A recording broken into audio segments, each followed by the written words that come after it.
In this short video, I would like to share a few tips and tricks that can be great help in your playthrough of the first two Gothic games.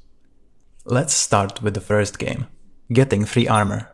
The first Gothic game can be pretty unforgiving, especially for new players, so it's highly beneficial to get yourself a set of armor as soon as possible. Instead of buying it from a merchant Fisk in the old camp, why not get it for free? Just head to a new mine near the new camp and find a man named Swiney. Tell him you want to work for him, and the armor is yours without spending a dime. You take this stuff and put it on, here.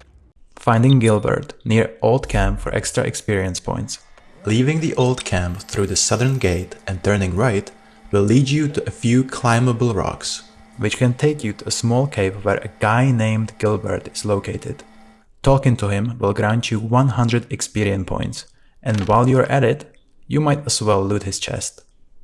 Boosting strength without spending learning points. Head to the new camp and talk to a pheasant named Horatio. You will usually find him working in the rice field during the day. He offers to teach you how to become stronger if you give him a good enough reason. Now, go to a tavern on the lake in the new camp and speak to a guy named Jeremiah, who is in the room behind the bar. Ask him about the Rice Lord, and he will passionately express his displeasure about him. He's a damn swine.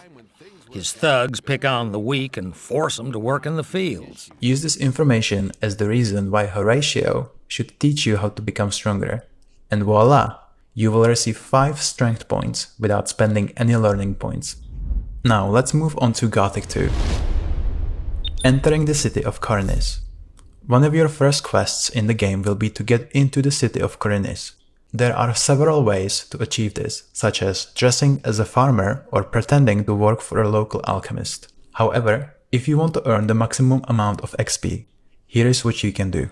Take a stroll around the entire city and make your way to the coast by the lighthouse. Then muster the courage to jump into the sea and swim into the harbor, where you will be greeted by your old friend Laris. I must be crazy. What are you doing here? Did you swim here? That's one way to get past the guards at the city gate. Roof exploring in the harbor.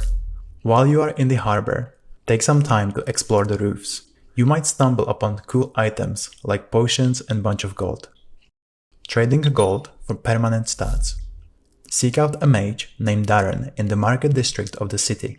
You can repeatedly offer him 50 gold pieces as a donation to the church, and he will reward you with some permanent stat boosts. You will be able to receive 2 mana points, 85 hit points, and 1 learning point. I bless you in the name of Innos, for he is light and righteousness. Lastly, consider eating apples and dark mushrooms. For every 25 apples you consume, you will gain 1 strength point. Additionally, munching on 50 mushrooms will grant you 5 mana points. I hope you find these tips useful. Good luck with your adventures in the Gothic games.